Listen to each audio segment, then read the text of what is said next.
Russian security firm CertiK has identified a significant vulnerability in Solana's Saga smartphones, allowing hackers to drain users' crypto assets. The issue resolved around a bootloader vulnerability, allowing a user with physical access to the phone to install a backdoor. This backdoor allows hackers to gain high-level access to the device, potentially unlocking the bootloader, the software that loads the operating system at the start on Android devices. CertiK referred to this vulnerability as a challenge not just for this device but for the entire industry. Most Android devices have a locked bootloader which can be unlocked through a software command or manufacturer assistance. The vulnerability is considered a challenge not just for this device but for the entire industry. WisdomTree, a global exchange-traded fund provider, filed an amended Form S1 Spot Bitcoin ETF prospectus with the US Securities and Exchange Commission on November 16.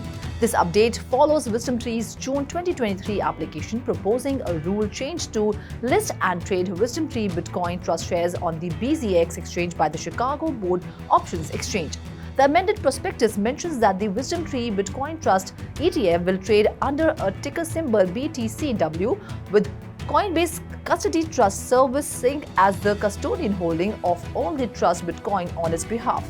Bloomberg ETF analyst James Seyfarth believes that WisdomTree is still planning to launch an ETF and is discussing the opportunity with the SEC. Only 2 spot Bitcoin ETF filers out of 12 firms in the US have yet to amend their S1 filings with the SEC, Franklin Templeton and Global X. Furthermore, Franklin Templeton is awaiting its first spot Bitcoin ETF deadline on November 17. Hashtag's deadline moved by the SEC to Jan 1st, 2024, and Global X's second spot Bitcoin ETF deadline on November 21st. Bloomberg ETF analysts expect another round of delays or decision regarding upcoming deadlines in the near future. Rocket Pool's RETH is currently dominating trading volume among liquid staking tokens, driving $28.8 million worth of trades over the past 21 days. The surge in RETH activity is attributed to the launch of Prisma Finance's LST-backed stablecoin MKUSD and adoption incentives in the form of its native Prisma token. The increased demand for RETH drove up the token's price, opening up arbitrage strategies for opportunistic traders. The RETH token last traded hands for $2,147, while ETH is trading at $1,964. The surge in RETH adoption is welcomed news for Lido skeptics who warn the STETH's sizable dominance could threaten the decentralization of Ethereum's staking layer.